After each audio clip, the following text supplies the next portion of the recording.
evidence. And here's what I'm kind of noticing, Director Mueller. When people associated with Trump lied, you threw the book at them. When Christopher Steele lied, nothing. And so it seems to be that when Glenn Simpson met with Russians, nothing. When the Trump campaign met with Russians, 3,500 words. And maybe the reason why there are this discrepancies in what you focused on is because the team was so biased. Time of the gentleman has expired. Pledged to stop Trump. Jeffries of New York is recognized. Director Mueller, can you state with confidence that the Steele Dossier was not part of Russia's disinformation campaign? No, as I said in my opening statement, that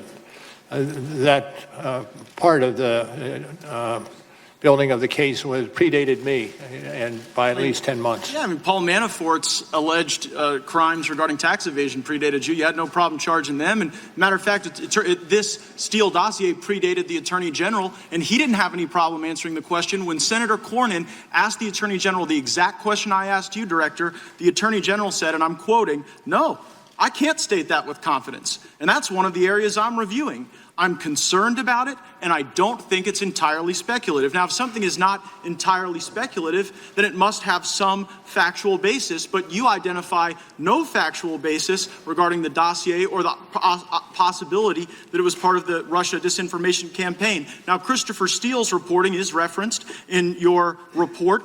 Steele reported to the FBI that senior Russian foreign ministry figures, along with other Russians, told him that there was, and I'm quoting from the Steele Dossier, extensive evidence of conspiracy between the Trump campaign team and the Kremlin. So here's my question. Did Russians really tell that to Christopher Steele, or did he just make it all up and was he lying to the FBI? Let me back up a second, if I could, and say, as I said earlier, with regard to the Steele, that's beyond my purview. No, it is exactly your purview, Director Mueller, and here's why. Only one of two things is possible, right? Either Steele made this whole thing up and there were never any Russians telling him of this vast criminal conspiracy that you didn't find, or Russians lied to Steele. Now, if Russians were lying to Steele to undermine our confidence in our duly elected president, that would seem to be precisely your purview, because you stated in your opening that the organizing principle was to fully and thoroughly investigate Russia's interference. But you weren't interested in whether or not Russians were interfering through Christopher Steele. And if Steele was lying, then you should have charged him with lying like you charged a variety of other people, but you say nothing about this in your report. Well, sir. Meanwhile, Director, you're quite loquacious on other topics. You write 3,500 words about the June 9 meeting between the Trump campaign and Russian lawyer Veselnitskaya. You write on page 103 of your report that the president's legal team suggested, and I'm quoting from your report, that the meeting might have been a setup by individuals working with the firm that produced the Steele reporting. So I'm going to ask you a very easy question, Director Mueller. On the week of June 9, who did Russian lawyer Veselnitskaya meet with more frequently? The Trump campaign or Glenn Simpson, who was functionally acting as an operative for the Democratic National Committee? Well, what I think is missing here is the fact that this is under investigation elsewhere in the Justice Department. And if I can finish, sir, and consequently, it's not within my purview.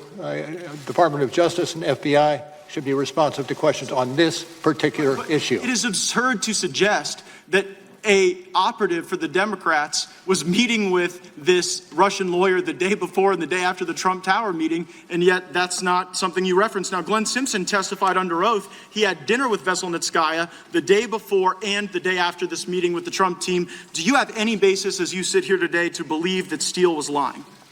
As I said before, and I'll say again, it's not my purview. Others are investigating what you So it's not your purview to look into whether or not Steele's lying. It's not your purview to look into whether or not anti-Trump Russians are lying to Steele. And it's not your purview to look at whether or not Glenn Simpson was meeting with the Russians the day before and the day after you write 3,500 words about the Trump campaign meeting. So I'm wondering how these decisions are guided. I look at the Inspector General's report. I'm citing from page 404 of the Inspector General's report. It states, Page stated, Trump's not ever going to be president, right? Right.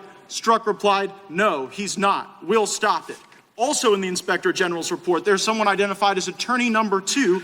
Attorney number 2, this is page 419, replied, hell no, and then added, viva la resistance. Attorney number 2 in the Inspector General's report and Strzok both worked on your team, didn't they? Pardon me? Can you ask? They both worked on your team, didn't they?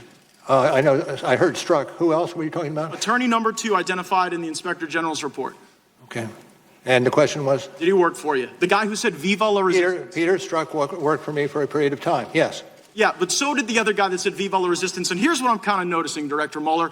When people associated with Trump lied, you threw the book at him. When Christopher Steele lied, nothing. And so it seems to be that when Glenn Simpson met with Russians, nothing. When the Trump campaign met with Russians, 3,500 words. And maybe the reason why there are this discrepancies in what you focused on is because the team was so biased. Time of the gentleman has expired. Pledged to stop Mr. Trump. Jeffries of New York is recognized.